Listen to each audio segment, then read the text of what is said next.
Ladies and gentlemen, my name is TotalBiscuit. I'm here to ask and answer one simple question. WTF is Blues and Bullets?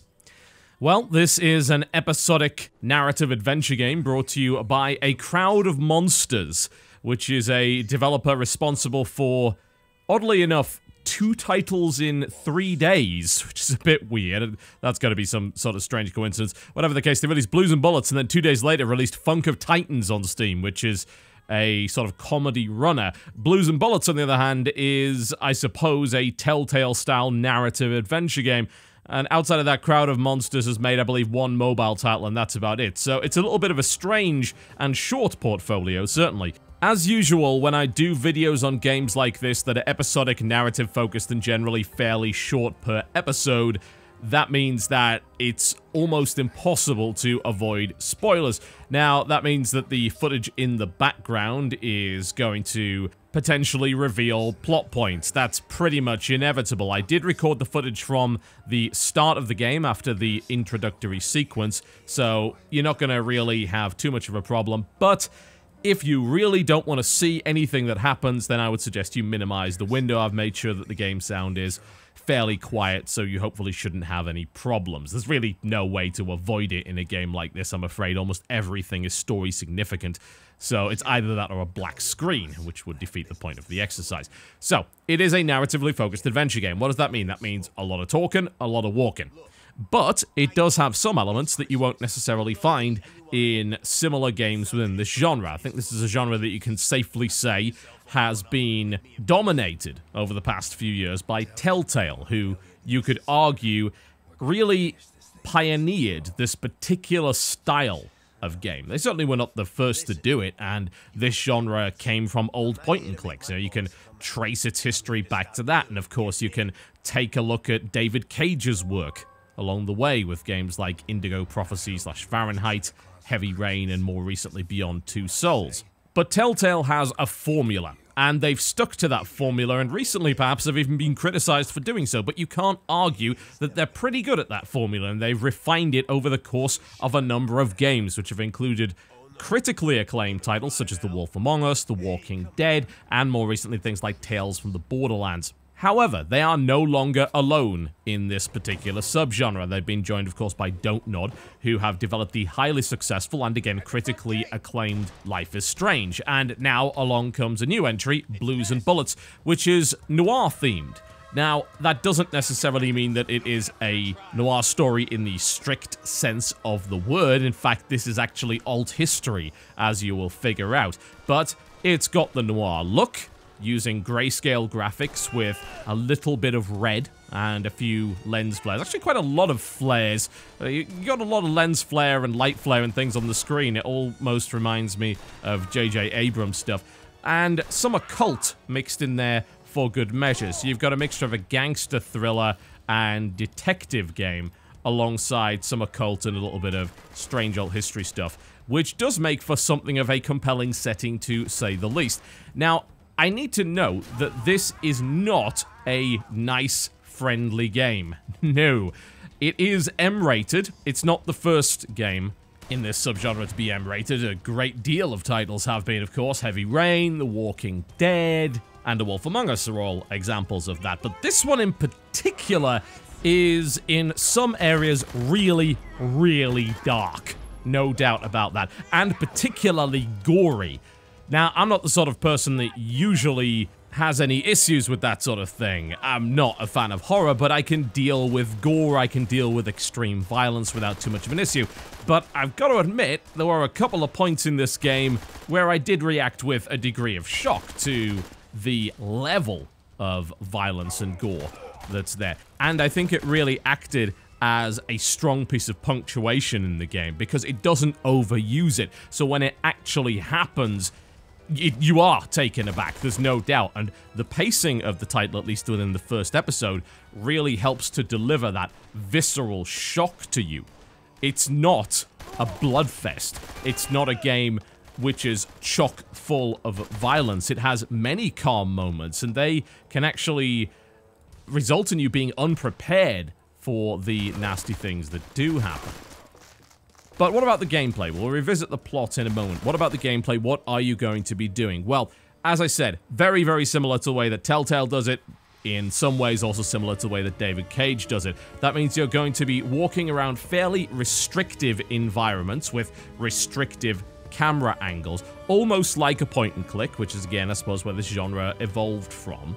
So you're going to be navigating those environments, and you will be interacting with objects within said environment. Sometimes those objects are people, and most of the time those objects are, needless to say, objects. That will get you from point A to point B. You will also be presented with conversations. These conversations will either have timed responses, or they will have responses which you can take as long as you wish to choose from. Not everything is timed. In fact, the majority of responses are not timed. So a lot of what you're forced to do in the Telltale games is not necessarily here, but every now and again you will be faced with something like that. So, conversations. That means that you will make decisions. That means that certain characters will react differently later on in the series as a result. And there are about 5 or 6 major decisions that you will make within this first episode, and it has a choices menu that you can find in the game, which will tell you how many people, via a percentage value, picked the choice that you did, and so on and so forth. So far, so standard, yes? Well, there are a couple of things which this game does a little bit differently. Firstly, it has some actual combat. It has shooting segments, third-person shooting segments. Now, these are very, very basic. They do remind me almost of the shooting that you would find within The Walking Dead, which were glorified QTEs for all intents and purposes. This game tries a little bit harder to do third-person shooting, but it's extremely basic. You've usually got a button to change which piece of cover you happen to be in, and then you hold down the right mouse button to aim, and then you click to fire. It's really as simple as that. There's no health bar on the screen, I presume, but I was never shot enough to find out that if you take too much damage, you have to restart the segment, but it's essentially a shooting gallery. You take out everybody there, you move on to the next area. There is a reload button, but you seem to have infinite ammo, and you use whatever weapon your character happened to pick up in the process of the story. It's not a particularly lengthy segment. It doesn't go on for all that long. I do appreciate that they put it in there. I just wish they'd kind of fleshed it out a little bit more, because it is basically a shooting gallery minigame for all intents and purposes. Now, the other thing you will be asked to do is to do crime scene investigation. Now, this involves looking around the area to try and find clues. And usually this will involve you walking up to an object, which will give you a 3D render of said object that you'll either be able to move around and find points of interest on, or actually rotate with your mouse. Again, not the first game to have done either of those things, but it works relatively well. You get a lot of internal monologue, and then what you'll get are a set of photographs which you are asked to slot into various areas on this sort of timeline. So he'll figure the crime out as you go by setting everything up and figuring out the timeline of the events that occurred. Now, there are no penalties for getting anything wrong here. If you put the wrong photo in the wrong slot, it will simply just make a sound and not put it there. So, as long as you've collected everything within the rooms, you can just hammer through the keys until you eventually get it right. But needless to say, that's not as fun as figuring it out. The crime scene investigation that I did get to do was not exactly difficult, although it did take a fairly significant amount of time, and it got me a lot of internal dialogue from the main character. And it certainly felt a great deal like detective work. Nothing perhaps as complex as something like Batman Arkham Origins, but very similar to other games within the genre in terms of level of complexity. So it's those mechanics that make things a little bit different. Not too different. I say nothing ridiculously inventive, nothing that's going to set the world on fire in terms of radically changing and advancing the genre, but you have to admire the effort to not simply do a game which is nothing but QTEs and dialogue choices. Admittedly, there are both QTEs and dialogue choices in it, but there are a couple of different additional advanced elements, which is cool. I like that a great deal, and it fits in with the overall theme of the story, which is a dark noir detective story with some sort of occult element to it. And I mentioned that alt history bit. The alt history is not immediately obvious. You only really figure it out in a big way when you suddenly find yourself in an area that quite clearly would not have actually existed were this set in the real world. It's an event from the 20th century that happened to go down a little bit differently, and that gives a slight element of the spectacular to the story. A lot of it's very grounded, but every now and again, there's something a little bit unsettling. There's something that's incredibly similar to real history, but just not quite right. And then, of course, there are parts which are completely off, but again, they're not overdone. It doesn't push the alt history thing down your throat, which I really quite like, which means that when you do encounter something, it does stick in your mind. It's really quite striking, and I appreciate that. Now, of course, none of this would really work unless the writing was up to snuff, and I honestly feel that it is. I am not 100% sold on all of the voice acting. It's a little bit of a mixed bag, and this isn't helped by the fact that the lip syncing is not particularly good. In fact, I found the lip syncing in some scenes to be slightly out of sync and to look a little bit dated. This appears to be a problem in this genre, unless you are David Cage and you're making games which are extremely advanced graphically for the platform. I mean, Heavy Rain was a showpiece, and even Beyond Two Souls looked incredible, although it ran like absolute arse as a result on the PlayStation 3. Most of the games in this genre look a little bit dated. Telltale's been criticized repeatedly for using an old engine and for having poor animation quality, and something that they haven't really improved. And this game has similar issues. I think a lot of it is masked, however, by the deliberate art direction of this title. There are, in fact, some very impressive sequences that are particularly artistic. I'd like to show you one of these now. This is not actually a spoiler, so feel free to pop this back up. But there's this sequence where you do a little bit of third-person shooting, and you're taking cover behind these superimposed words that are sort of punctuating the plot up to this point. And you're not seeing real people, you're just seeing these sort of neon silhouettes, and there's some great music going on in the background as well. Now, this is not the first game to do the whole grayscale with splashes of red. I mean, one of the obvious ones would probably be The Saboteur. That was one of the more mainstream titles that attempted this, but it does it relatively well, and thankfully it does manage to some degree, mask the dated texture work and the not-so-phenomenal facial animation. What the game doesn't have in advanced technology, though, in my opinion, it very much makes up in terms of art design and aesthetic and setting. There's one particular sequence where you are in, let's just say, a hotel. Let's just call it that. It actually gave me some BioShock vibes, honestly, in terms of the decor and the way that the area was designed. It was obviously a very, very limited space, but they did a lot with it. And there's also a degree of authenticity in places like the diner and all sorts of things like that, even though it's not the real world. It certainly feels like it could be part of that particular era of history, and there's some nice little details within the environment as well that are worth looking for, even if you can't interact with them. Now, I'll say the same thing that I always do when it comes to games like this. You can look at the first part and it can be a strong start, but you really don't know exactly how good the game's going to be until it gets to the end of the season. That's the problem with looking at episodic games. And again, this one has a particularly strong start. It's got me hooked into the story. The main character is not particularly interesting, but the events that are going on around him and the interaction he has with a character that appears at first to be an antagonist is really quite interesting. And I do like the element of a cult. I mean, it's dark. It is seriously dark stuff. This is not a game that pulls any punches. As a result, I'm intrigued and I would like to know what happens next. I also found that the pacing was just about right. I think it helps that they mix in the third-person shooting segments with heavy dialogue and conversational parts of the title, and then have these investigation and detective bits. It does help quite a bit, and surprisingly, within the first 2.5 hours of this game, which is about how long it took me to beat the first episode, it takes you to some really interesting places.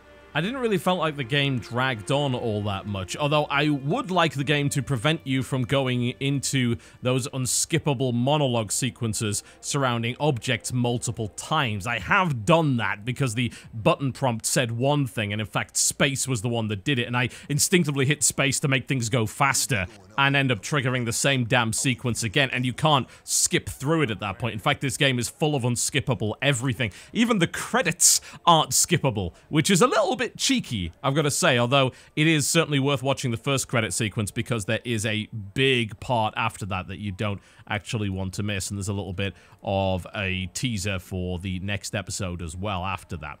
Now, what about faults? I am talking up this game quite a bit, and yes, within its genre, it's pretty good. I mean, I like the writing, I like the setting in particular, and I like the idea that they're trying to mix things up just a little bit, but it's certainly not perfect. I think that this is a problem with a lot of games like this, but these games don't seem to control all that well with mouse and keyboard. When I initially got the game, it kept giving me controller prompts. I don't know why that was, because I didn't even have a controller plugged in at that point, but they eventually added an option which allowed you to say controller yes or no, which frankly I think should be standard. Just because I have a controller plugged in, this is just a message to all these developers. I've got one plugged in, that doesn't mean I want to use it, and I don't want to have to unplug it every time I load up a game that makes that assumption on my behalf. No, sorry, I like to have multiple peripherals plugged into my PC and use them when I feel like it, so don't force controller prompts on me just because I have a controller plugged in. That's a little bit silly. Quit it. There's too many games that do that. Just have a toggle. It's as simple as that, or have it say, press A on the controller or press space to continue if you want to use keyboard or you want to use controller. It's not that hard. That's the sort of thing you could very easily do. Anyway, back to the point. I think that these games don't necessarily control all that well with mouse and keyboard. They did a pretty good job of doing the object turning in 3 dimensions with the mouse, although there are definitely times where it feels like it's sort of emulating an analog control stick, because there's a point of interest that's maybe just out of reach and you try to scroll to it and it just doesn't quite feel like it's going in the right direction. There was definitely a feeling of that. And it's the movement in particular that is a little bit clumsy. It's mostly down to the fixed camera angles and the digital movement. It often means that you run into invisible walls at areas the game just doesn't want you to go, and the movement is generally quite sluggish and clunky. But what I will say is that that doesn't really matter anywhere in terms of gameplay. It's just a frustration. It's a quality of life user interface issue. If you're in the third-person shooter segments, you can use the mouse without any problem, although I did notice a bit of acceleration. I don't think that really necessarily matters, because you don't have to be accurate in the third-person shooter segments. You really just sort of have to put the red circle around where the head is and fire. It's not really that difficult, but I think it's just an inherent problem with this particular genre and the way that characters move within that very limited space. And this is not the only game to do that, but unfortunately, I don't think this game really improved on that in any way either. What I will also say is that it has a fairly limited options menu. It doesn't really have too much going for it. You can't rebind the keys in any way, so you're going to be using whatever the default prompts happen to be. And you're also limited to a couple of presets for the graphical fidelity, things like effects and the ability to change resolution and go windowed mode on and off. Now, in some areas, I actually found this game was relatively graphically intensive. Even on a Titan X, I was seeing frame drops that would probably affect lower-end machines. Obviously, it really wouldn't drop it on my machine lower than 60, but the fact that I was even seeing that in the first place, especially in such small areas, does indicate to me that it might be a little bit of a hog at max settings on some machines. So that's the sort of thing you probably want to have a look at on the Steam discussion forum, see if anyone else is having any problems. I personally didn't, but whenever I see a game like that drop the frame rates into double digits, I know that's first world problems incarnate, isn't it? But whenever I see that, I always take note of it and say, really? You know, are you stressing it out that much there? But there you go. Is it worthy of your time? Well, can you tolerate, or do you even perhaps enjoy this particular genre? I think I'm the sort of person that, for the most part, tolerates it. I don't hate the genre. I wish that the genre would try something different. I'll say that Life is Strange is doing that, and Blues and Bullets to some degree is doing that as well. But it's the setting, it's the writing, and in particular the aesthetic and the soundtrack that is keeping me interested. I like the idea of noir games, and I like the idea of noir games that mix in a little bit of alt history and occult in there for good measure, and that's exactly what Blues and Bullets does. It's a stylish effort and a strong start. It's well-paced, it didn't really feel boring to me, it did just enough within the first episode to hook me into the story and invest me in the potential conclusion. Not because I care about the main character, but because I really want to know where this is going, because there's some really strange and very dark things that happen within this first episode. So, to me, this is a pretty solid start. I am intrigued. I wish to play more episodes. If you wish to pick up the first episode, you can on Steam for $4.99 or your regional equivalent. There's always going to be these eternal caveats with episodic games. You don't know what the schedule is for release. You don't know if they'll even keep it. You don't know if the story is going to sputter out, and you just don't know how effective and how influential your choices really are. Obviously, it's got a lot of dialogue that lets you roleplay a little bit, but ultimately has no effect on the story, and then there are some choices that do, but you just don't really know. It's impossible to tell. But you can look at the start of it and say, look, do I want to play the rest of it? And the answer, when it comes to Blues and Bullets, is absolutely yes, I do. It's worth having a look at if this is the sort of genre you're into and this setting intrigues you. Blues and Bullets, ladies and gentlemen. My name has been TotalBiscuit. Thank you very much for watching, and I'll see you next time.